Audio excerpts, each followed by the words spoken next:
Let's go over the skills you need for Unit 3, Have a Mostly Paperless Classroom.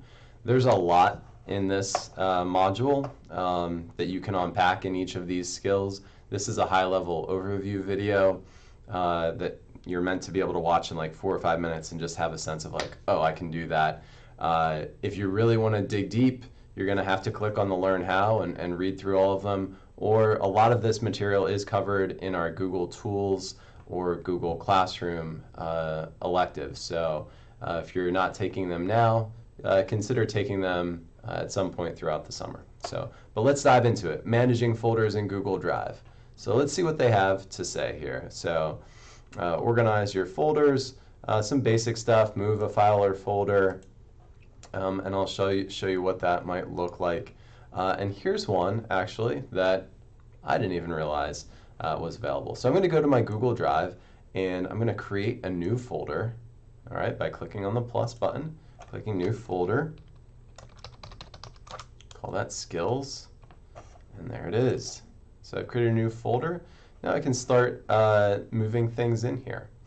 I can create new documents, or I can go out to my Drive window. This shows quick access. These are files that are recent. But you can also, you can see I have a lot of different folders here. Maybe I want to move this Google Sheet into skills. So I click on it, left click on it, and drag and scroll up, and then I've moved it to that skills folder. So you can kind of function in Google Drive similar to how you function with Windows, where you move files around. You can change what folder they're in. Here's something that, like I said, I just learned about. You can click on the priority button to learn more about workspaces. So workspaces can be set up to give you a custom view of Google Drive. So I'm going to create my first workspace.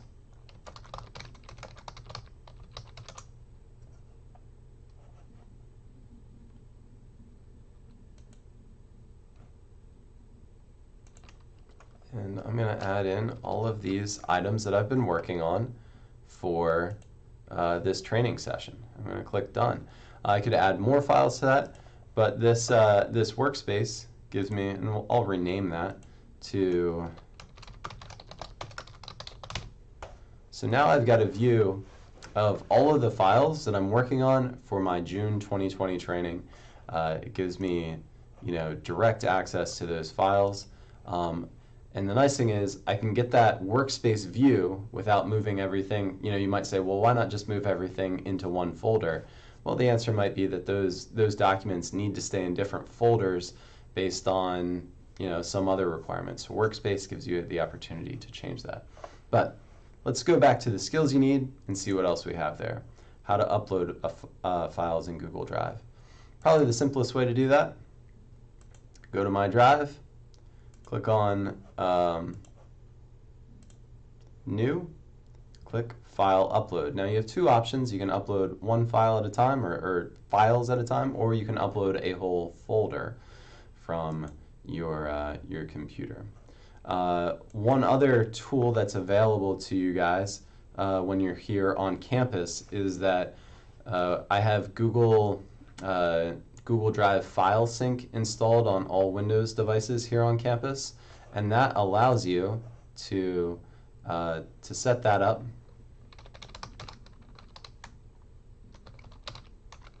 Or it's called Google Drive File Stream. When you open that,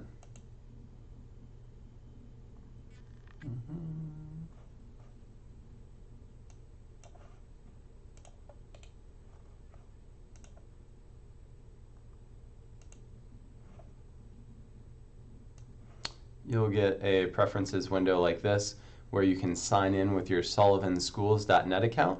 And once you do that, Google Drive, all of your Google Drive folders will show up as a Windows folder or a Windows drive on your desktop, and then you can upload files to Google Drive just by dragging them into this Windows folder. So that's a really nice feature that you have here at school. You can actually install Drive file stream on your home computers too. So if you're not working on a Chromebook at home and you have a Windows device or an Apple device at home that you're working on, you can have Drive file stream, and it makes it a little simpler to connect there. So going back to using Classroom, there's a lot to unpack there. For this one, I would say you're going to have to go in here and start digging into this if you haven't used Classroom before, or I strongly encourage you to sign up for the Google Classroom elective course. Google Docs Create. So yet again, go to Google Drive, and then go in here, create a blank document.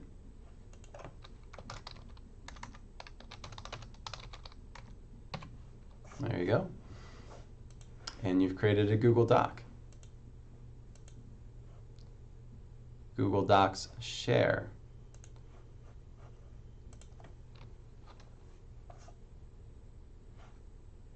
You can also organize files in Google Drive while you're working with the file.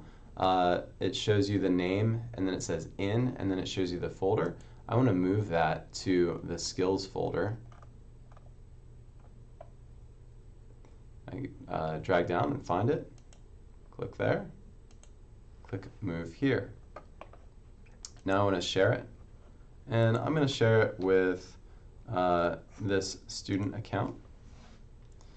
And you can choose the sharing settings that you want, whether they can edit the document, comment on it, or if they're only a viewer. Since I'm sharing it with a student, I'll just make it a viewer.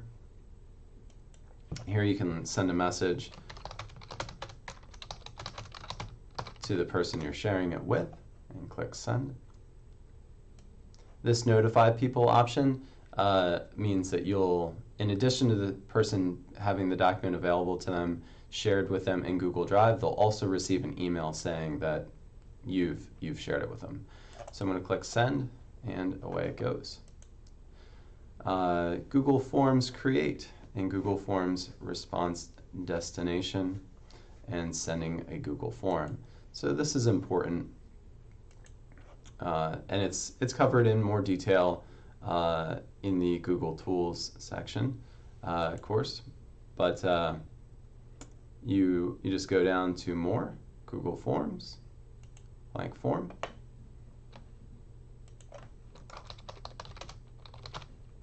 and we're going to ask a question.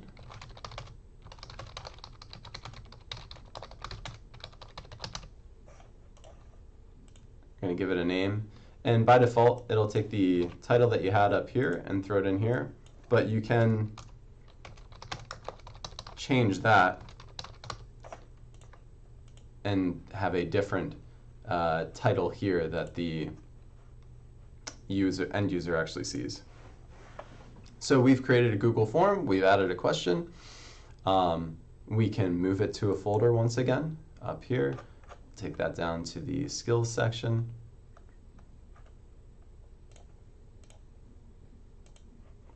Move it there. And we want to create a spreadsheet. So this is the response destination learn how section. We're going to go here. The responses by default, we'll just throw one in there just so we have a sense of what we're looking at. The responses by default you can view in Google Forms.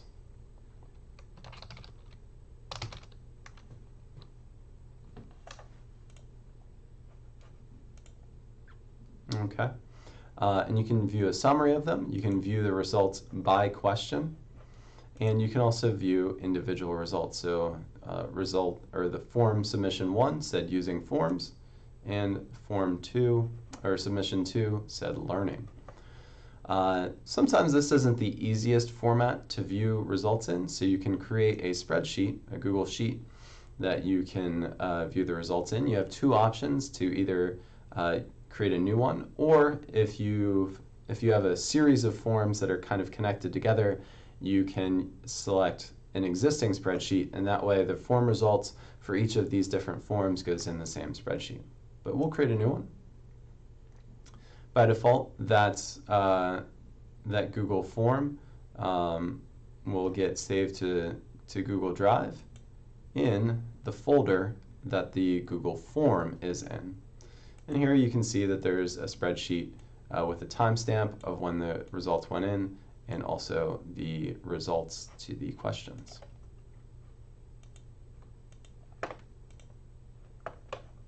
And finally, you need to be able to send that form out. So we'll go back to the form, click send, and just cover your different options. You can have Google Forms email people, so you can add in people's emails there. If you include the form in the email, they'll actually see the email or the form right in the email. They won't have to click a link. You can always share a Google form via a link, or you can embed it in a web page that you might be hosting. So those are different ways to share Google Forms with other people. So going back to the skills you need section, there's a lot in there, a lot to cover for you to go through this topic. But go through these skills. Make sure you practice them a little bit as you learn more about this section, and then, like I said, if you want to just get the basics, do that, and then if you want to learn more, take the a la carte courses that are available as part of these trainings at some point, if not now, at some point during the summer.